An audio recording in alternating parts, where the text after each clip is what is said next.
हमारे चैनल में आपका स्वागत है। आज हम सिकंदर महान की अद्भुत कहानी देखेंगे।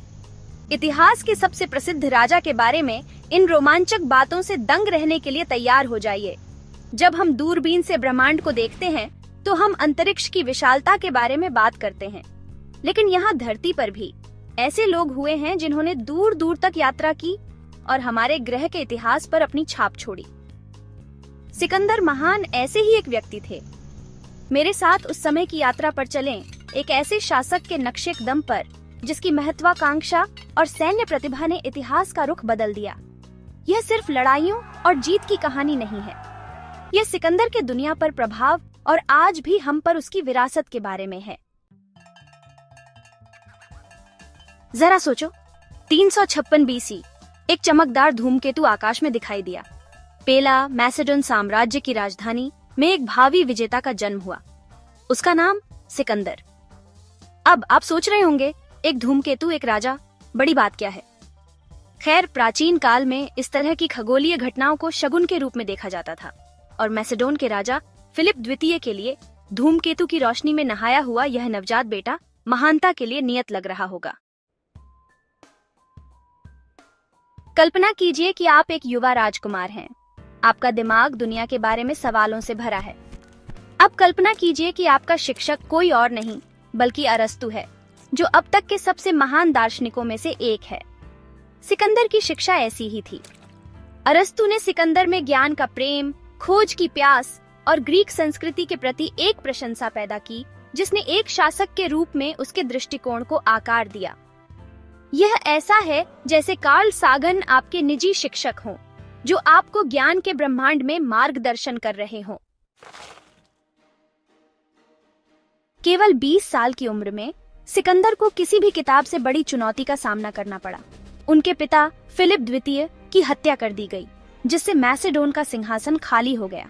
दबाव की कल्पना करो, लेकिन सिकंदर टूटा नहीं। वह इस अवसर पर खरा उतरा, तेजी से प्रतिद्वंद्वियों से निपटारा किया और अपनी शक्ति को मजबूत किया। इसने उसके लोगों और उसके दुश्मनों को दिखाया कि यह युवा राजा एक ताकत थी जिससे निपटना था। अध्याय 4, रूबिकॉन को पार करते हुए, मेरा मतलब है हेल्सपोर्ट। 334 बीसी में सिकंदर ने विशाल फारसी साम्राज्य पर अपनी नजरें गड़ा दी, जो उसके अपने राज्य से भी बड़ा था। महत्वाकांक्षा के बारे में बात करो, उसका पहला लक्ष्य ग्रेनिकस नदी। ग्रेनिकस की लड़ाई टाइटन्स का संघर्ष थी। तलवारों और ढालों की अराजक हाथापाई, लेकिन धूल और रोश के बीच सिकंदर की सामरिक प्रतिभा चमक उठी। यह एक निर्णायक जीत थी, आने वाली चीजों का संकेत। अध्याय 5, इस्सस में राजाओं का संघर्ष। एक ऐसे युद्ध क्षेत्र की कल्पना करो जहां साम्राज्यों का भाग्य अधर में लटका हो। इस्सस की लड़ाई यही थी। सिकंदर बनाम दारा तृतीय, फारसी राजाओं का राजा। यह युगों का संघर्ष था। सिकंदर ने अपने विशिष्ट साहस के साथ फारसी सेना के बीचों बीच एक घुड़सवार सेना का नेतृत्व किया। यह एक जुआ था, लेकिन यह रंग लाया। दारा तृतीय घबरा गया और भाग गया, अपनी सेना को अव्यवस्था में छोड़कर। अध्याय 6, विजेता से एफ फैरो तक। मिस्र अपने प्राचीन अजूबों और शक्तिशाली नील नदी के साथ सिकंदर को बुला रहा था, और उन फारसियों के विपरीत जिन्होंने लोहे की मुट्ठी से शासन किया, सिकंदर को एक मुक्तिदाता, यहाँ तक कि एक देवता राजा के रूप में देखा गया। उसने अलेक्जेंड्रिया शहर की स्थापना की, जो ज्ञान और संस्कृति का प्रकाश स्तंभ है, जो आज भी खड़ा है। यहाँ तक कि वह सिवा में अमुन के ओरेकल से परामर्श करने के लिए रेगिस्तान में गहराई तक गया। रोमांच से भरे जीवन के बारे में बात करो। अध्याय 7, गौगामेला, साम्राज्य का पतन। 331 बीसी में गौगामेला के मैदान सेनाओं के संघर्ष से गूंज उठे। यह अंतिम तस्लीम थी। सिकंदर बनाम दारा तृतीय, दूसरा दौर। इस बार दारा वह सब कुछ ले आया जो उसके पास था। दरांती वाले रथ, युद्ध हाथी, एक विशाल सेना। लेकिन सिकंदर, कुशल रणनीतिकार, ने उसके हर कदम का अनुमान लगाया। उसने फारसी सेना को चकनाचूर करने के लिए चालें, फ्लैंकिंग युद्धाभ्यास और अपने सैनिकों की क्रूरता का इस्तेमाल किया। गौगामेला सैन्य रणनीति की उत्कृष्ट कृति थी और इसके साथ ही फारसी साम्राज्य का पतन हो गया। अध्याय 8 हाथियों और अजूबों की भूमि में। अधिकांश विजेता फारस को जीतकर संतुष्ट हो जाते, लेकिन सिकंदर नहीं। उसने पूर्व की ओर धकेला, हिंदू कुश पहाड़ों को पार करके भारत में प्रवेश किया, जो रहस्य और अनकहे अजूबों की भूमि है। वहां उसका सामना हाइडस्पेस की लड़ाई में भयानक राजा पोरस और उसके युद्ध हाथियों से हुआ। कल्पना कीजिए कि जब ये विशालकाय जीव दौड़ते हैं तो आपके पैरों के नीचे जमीन हिल जाती है।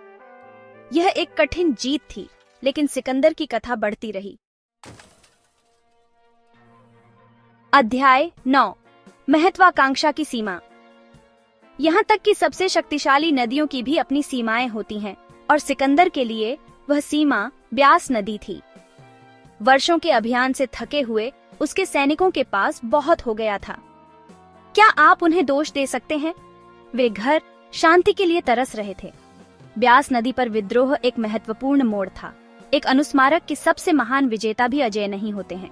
वे अपने आदमियों की इच्छा, मानवीय सहन शक्ति की सीमाओं से बंधे हैं।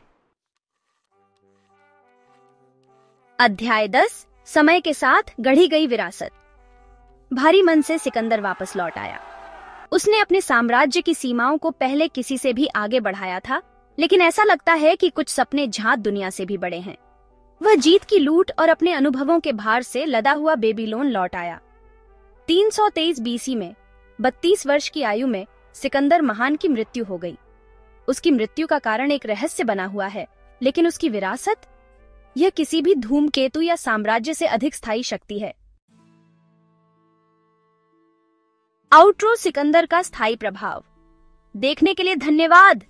अगर आपको सिकंदर महान के बारे में ये रोचक तथ्य पसंद आए तो लाइक, सब्सक्राइब और अधिक अद्भुत ऐतिहासिक सामग्री के लिए बेल आइकन को हिट करना न भूलें। ग्रीस के तटों से लेकर सिंधु नदी के तट तक सिकंदर की विजय ने दुनिया पर एक अमिट छाप छोड़ी। उसने ग्रीक संस्कृति का प्रसार किया, व्यापार को बढ़ावा दिया और दुनिया को दिखाया कि एक दृढ़ निश्चयी दिमाग क्या हासिल कर सकता है।